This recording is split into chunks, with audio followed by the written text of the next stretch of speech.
젊은 직장인이라면 을 불리는 게 중요하거든요. 얼마만큼의 비중을 주식 또는 주식형 ETF에 담을 거냐가 핵심이라고 볼 수가 있는데요. 흔히 얘기하는 포트폴리오의 비중은 주식형 60, 안정자산 채권형 40, 무조건 6대4입니다. 한 방에 승부 보려고 하지 마십시오. 얼마를 갖고 은퇴하는지는 중요하지 않다. 오히려 매월 필요한 현금 흐름을 체크해 보는 게 훨씬 더 중요하다. 직장인 기준으로 월 100만 원 정도 투자할 수 있다면 공격형도 있고 중립형도 있고 안정형도 있는데 ETF 포트폴리오 어떻게 구성하는 게 좋을까요? 저는 만약에 이 직장인 분이 좀 젊다면 그냥 전체를 다 그냥 주식에 몰빵을 했으면 좋겠다 이런 생각을 좀 하고 있습니다. 제가 강조해서 드리는 게 뭐냐면 젊은 직장인이라면 뭐니 해도 시드머니 즉 원금을 불리는 게 중요하거든요. 그래서 어떻게 본다면 집중형 포트폴리오를 말씀을 잠깐 드렸던 건데 크게 보면 공격형, 중립형, 안정형 세 가지로 나눌 수가 있고요. 100만 원이라는 금액이 중요한 게 아닙니다. 여기서는 얼마만큼의 비중을 주식 또는 주식형 ETF에 담을 거냐가 핵심이라고 볼 수가 있는데요. 일단 중립형은 이것만 기억하십시오. 무조건 6대4입니다. 저희 업계에서 또는 교과서에서 아니면 경제학, 자산배분, 바이블에서 흔히 얘기하는 포트폴리오의 비중은 6대4입니다. 즉 주식형 비중이 60, 안정자산 채권형 비중이 40, 이게 중간이기 때문에 이걸 기준으로 생각하시는 게 좋을 것 같고요. 그래서 중립형은 성장자산, 주식형 60, 나머지 채권이나 인컴, 현금을 40 이렇게 가져가는 걸 말씀을 드리고 있고요. 공격형이라면 성장자산 비중을 올리셔야 됩니다. 물론 100% 담는 것도 방법이 될 수 있겠지만 100% 담았을 때 최근처럼 주식 변동성이 커졌을 때 싸게 담을 수 있는 기회가 사라지거든요. 왜냐하면 아마 지금도 이 방송을 보시는 분들도 느끼실 거예요. 저도 오늘 삼성전자나 하이닉스를 사볼까 그런 욕망을 굉장히 많이 느꼈거든요. 마치 지금 실탄이 없어서 못 사시는 분들이 많이 계실 거예요. 그래서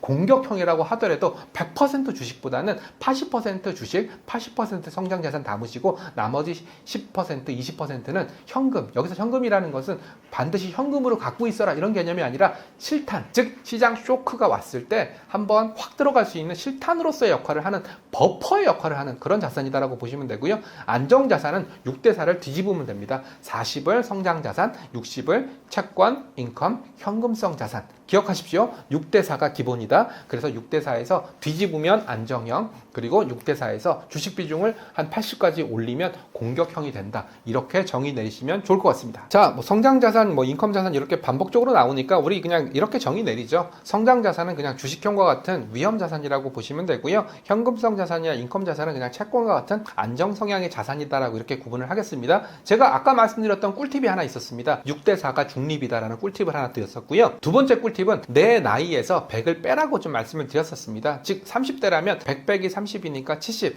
그러면 성장자산, 주식형 자산의 비중은 70% 정도 가져가고 안정자산의 비중은 30% 정도 가져가는 그런 포지션을 취하는 게 굉장히 중요하고요. 만약에 내가 60대다 그러면 100에서 60을 떼게 되면 40이 나옵니다. 그래서 주식과 같은 위험자산의 비중은 40, 안정자산의 비중은 60 이렇게 나누는 게 가장 스탠다드라고 말씀을 드릴 수가 있습니다. 그렇지만 한 가지 어려운 점이 있어요. 왜 그러냐면 30대, 저도 30대를 거쳐왔지만 30대는 결혼 그리고 뭐 집 마련, 뭐 주택 마련 이런 목돈이 들어갈 일이 많고요. 그리고 제가 50대, 60대가 되다 보니까 뭐 자녀의 결혼이라든지 뭐 이런 또 현금성 자산이 한꺼번에 나가는 그런 상황들이 연출이 될 수밖에 없겠더라고요. 그래서 뭐 주식 자산의 비중보다는 현금성 자산의 비중을 조금씩 더 올려서 뭐 아까 30대라고 하더라도 100에서 30을 뺀 70이 아니라 60 그리고 현금을 10 그리고 뭐 50대라고 하더라도 현금 자산을 조금 더 높이는 그런 전략을 쓰면 어떨까. 그리고 또 최근에는 AI 산업이 고도화되면 고도화될수록 시장 변동성이 굉장히 커졌습니다. V코스피 오늘 같은 경우에도 V코스피가 50 정도까지 떨어졌지만 이 50포인트라는 V코스피도 굉장히 높은 겁니다. V코스피는 20포인트대가 어떻게 본다면 노말이거든요. 50포인트의 V코스피는 어떻게 보면 뉴노말이에요. 전쟁 상황과 흡사가 다를 바 없는 그런 상황들인데 최근에는 변동성이 높아졌으니까 이런 것도 나의 자산 배분에 감안하시면 어떨까 저는 이런 생각을 하고 있고요. 그리고 제가 드릴 말씀이 참 많아요. 주식이라고 하더라도 한국 주식, 미국 주식, 중국 주식 어떻게 나누는지에 따라서 다르고요. 그리고 현금성 자산이라고 하더라도 진짜 현금만 놓을 수 있는 자산이냐 아니면 MMF처럼 이자도 나오는 현금성 자산이냐 이런 것도 굉장히 중요하기 때문에 공부할 내용들이 많지만 뭐 다음번에 한 번 더 불러주시면 그런 부분도 세밀하게 말씀드리도록 하겠습니다. 이 적립식으로 투자하다 보면은 좀 비중이 과도하게 커졌나? 좀 조정해야 되나 싶을 때가 있는데요. 확인하는 기준이 있을까요? 확인하는 기준은 딱히 없습니다. 저희는 리스크 컨트리뷰터라고 얘기를 해서 어떤 어떤 종목, 어떤 ETF, 어떤 자산이 각각의 리스크에 얼마만큼 노출되어 있는지를 계산을 하게 돼 있고요. 저 같은 경우는 어떻게 하고 있냐면 제가 갖고 있는 ETF가 한 5개 정도 갖고 있는데요. 이 ETF의 PDF, 포트폴리오 데포짓 파일이라고 ETF를 구성하고 있는 종목들의 엑셀 파일을 다운받습니다. 엑셀 파일을 다운받은 다음에 제가 투자하고 있는 금액을 곱하게 된다면 이 ETF 실제적으로 투자하고 있는 종목별 비중을 계산할 수가 있거든요. 이걸 다 썸해가지고 어떤 종목에 어떤 산업에 얼마만큼 노출이 되어 있는지 이것을 체크하는 것이 컨트리뷰터의 개념이다라고 보여집니다. 그래서 제가 뭐 ETF만 갖고 계시는 시청자분들만 계신 게 아니라 종목도 갖고 계시고요. ETF도 갖고 계시고요. 아마 펀드도 갖고 계실 거거든요. 그래서 번거롭겠지만 펀드나 ETF를 구성하고 있는 종목들을 한번 내려받은 다음에 리스크 컨트리뷰터를 한번 계산해 보시면 어떨까 이런 생각을 하고 있습니다. 두 번째로 중요한 건 뭐냐면 최근에 ETF의 이름만 갖고 투자하시는 분들이 많습니다. 예를 들어서 제가 앞선 방송에서 반도체 ETF와 AI 반도체 ETF가 뭐가 다르냐 이런 부분들을 잠깐 설명한 적이 있는데요. 실제로 반도체 ETF와 AI 반도체 ETF 같은 반도체를 쓰고 있지만 종목별 구성이 틀린 경우도 많습니다. 반도체 ETF 같은 경우는 전통적인 반도체 밸류 체인 이런 종목들이 많이 들어가 있을 거고요. AI 반도체 ETF 같은 경우에는 삼성전기나 아니면 뭐 기판 업체 이수페타시스, 대덕전자와 같은 그런 종목들이 많이 들어갈 수 있으니까 이름만 갖고 판단하시면 안 됩니다. 반드시 그 ETF가 들고 있는 종목들을 체크를 해봐야 되고요. 그리고 제일 중요한 것은 뭐냐면 ETF 어느 쪽으로 쏠렸냐 아니면 리스크 컨트리뷰터가 어느 정도 되냐 이런 것들은 실제로 뭐 투자 금액 이런 것도 중요하겠지만 내 계좌가 무엇 때문에 오르고 무엇 때문에 떨어지는지 어떤 산업에 많이 연동되어 있고 어떤 산업의 리스크 팩터에 노출되어 있는지 이런 것들을 좀 꼼꼼하게 보셔야 되기 때문에 뭐 번거롭겠지만 엑셀이라든지 아니면 최근에 AI 시스템들이 굉장히 많이 발달되어 있으니까 이 엑셀들을 다운받아서 이런 리스크 컨트리뷰션 개념들을 한번 계산해 달라고 요청하시면 충분히 계산이 되니까 뭐 그런 것들도 보시면 좋을 것 같습니다. 리밸런싱이 제일 중요합니다. 저는 이제 방송 나올 때마다 뭐 월 300만 원 받는 월배당 포트폴리오를 한번 얘기해 주십시오. 월 200만 원 받는 포트폴리오를 얘기해 주십시오. 이런 질문들을 많이 받는데요. 그때마다 저도 좀 약간 당황스러운 게 지금 현 시점에서는 충분히 만들어 드릴 수가 있습니다. 그렇지만 저도 한 달 뒤 또는 두 달 뒤, 6개월 뒤에도 200만 원, 300만 원이 꼬박꼬박 나올 거냐? 1년 뒤에도 200만 원, 300만 원이 꼬박꼬박 나올 거냐? 절대 그런 ETF 포트폴리오는 없다라고 장담을 하고 있습니다. 그렇기 때문에 제일 중요한 것은 리밸런싱이고요. 리밸런싱 기준은 크게 보면 두 가지가 있습니다. 정해진 기간에 하는 것과 그리고 정해진 조건에 맞춰서 하는 것 두 가지가 있다라고 생각하고 있는데요. 일단은 저는 하이브리드 방식을 추천드리고 있습니다. 정해진 기간에 하면서 내가 설정해 놓은 조건이 어긋났을 때 정해진 기간이 아니더라도 리밸런싱을 하는 그런 하이브리드 방식을 많이 추천드리고 있고요. 뭐니 해도 하이브리드 방식을 추천드리는 이유가 뭐냐면은 너무 리밸런싱이 잦아지면은 거래 비용이라든지 세금적인 측면에서 손해를 볼 수가 있고요. 그리고 내가 정해진 조건 너무 많이 떨어졌을 때 리밸런싱을 못하는 그런 상황이 발생해버리면 그런 기회를 놓칠 수가 있거든요. 그래서 개인적으로는 하이브리드 리밸런싱 방법을 추천드리고 있습니다. 제일 중요한 건 뭐냐면요. 리밸런싱의 목적은요. 내가 큰 수익을 내겠다. 절대 아닙니다. 내가 원래 정해놓았던 이 규칙을 지키고자 하는 것이 리밸런싱이기 때문에 그러면 이 규칙을 지키고자 하는 이유가 뭘까요? 맞습니다. 위험을 줄이고자 하는 거거든요. 그래서 위험을 줄이고 원래 수준대로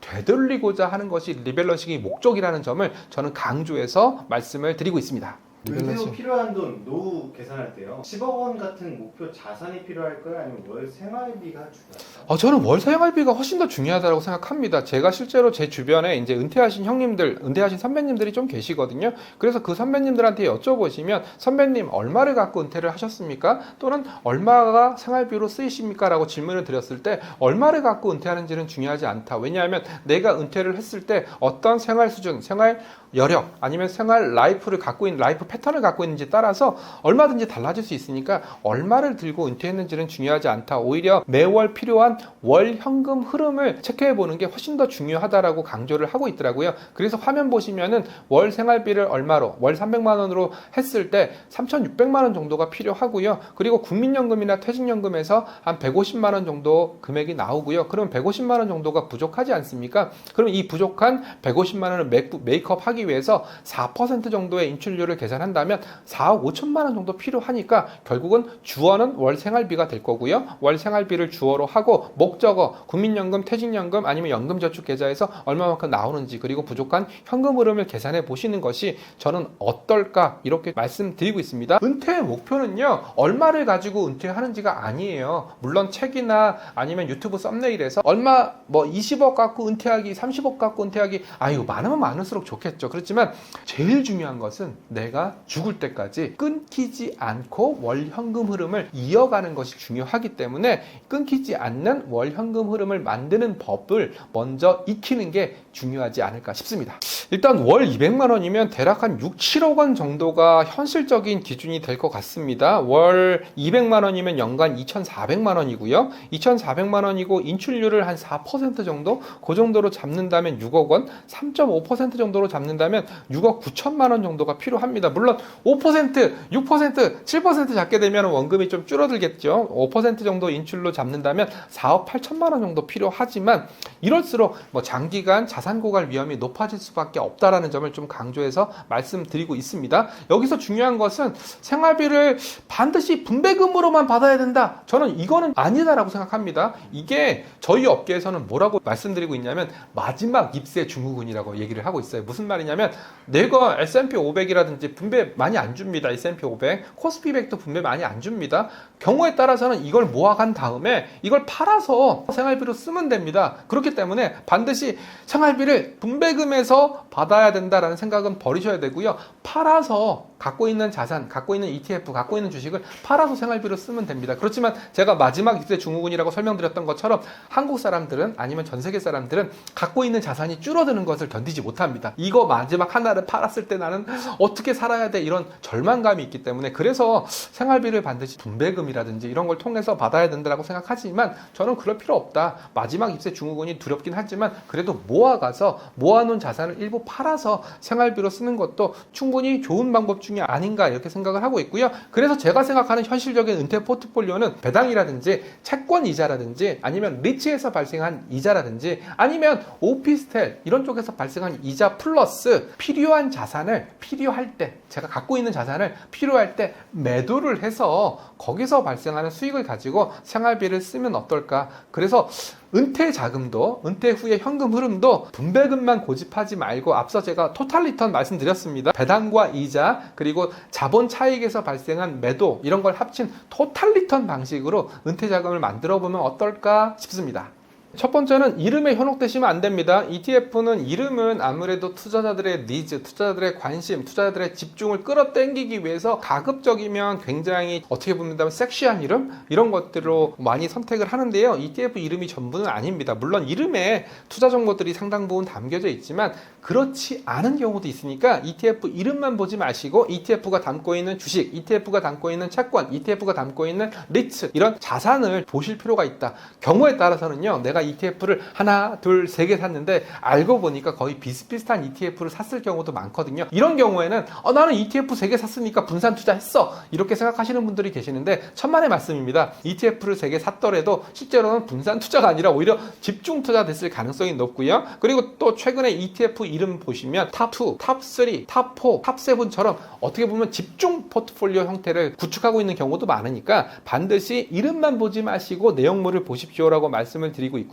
두 번째는 뭘 투자할까요? S&P 500이 좋아요? 나스닥 100이 천만의 말씀 이것도 좋지만 어떤 계좌에서 투자할 건지 즉 연금 계좌냐 아니면 비연금 계좌냐 아니면 절세 계좌냐 이런 것도 굉장히 중요하거든요. 그래서 ETF를 고르는 단계보다 계좌를 고르는 단계를 했으면 좋겠다. 그래서 나중에 국민성장 ISA가 새롭게 개선이 돼서 나온다면 이 국민성장 ISA를 어떻게 활용할지 이게 더 중요하지 국민성장 ISA에 S&P 500이 좋아요? 나스닥 100이 좋아요? 이런 질문들은 부가적인 질문이다라고 생각을 하고 있고요. 마지막으로 한 방에 승부 보려고 하지 마십시오. 지금은 변동성이 너무 높습니다. 그리고 AI 산업 어떻게 성장할지 모릅니다. 나는 한 방에 뭐 10배거 먹을 거야, 뭐 10% 먹을 거야, 이렇게 생각하지 마시고요. 적립식으로 사시고요. 그리고 지역, 자산, 분산하시고요. 그리고 일정 기간마다 요즘은 ETF 모으기라는 기능이 너무나 잘 돼 있거든요. 그래서 일정 기간마다 정기적으로 사는 그런 방식을 썼으면 좋겠다. 지금은 저도 금융 전문가지만 바닥 얼마인지 모르겠어요. 그리고 고점 얼마인지 모르겠어요. 이게 솔직한 저의 고백이거든요. 그렇기 때문에 반드시 바닥에서 사서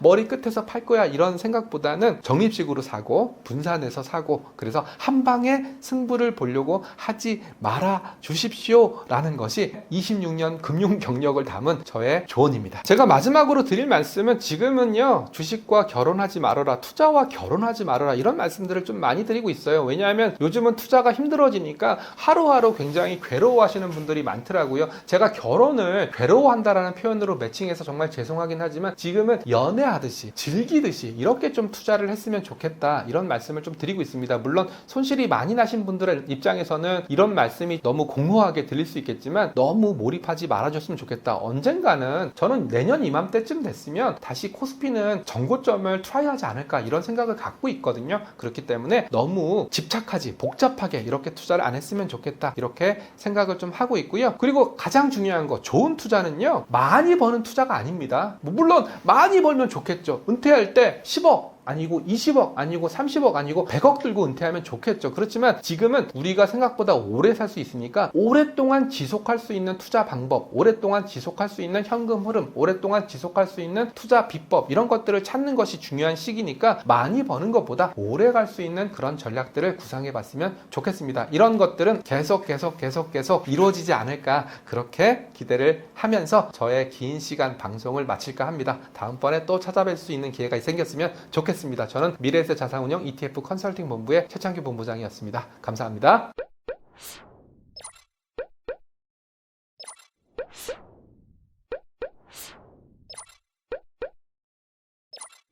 you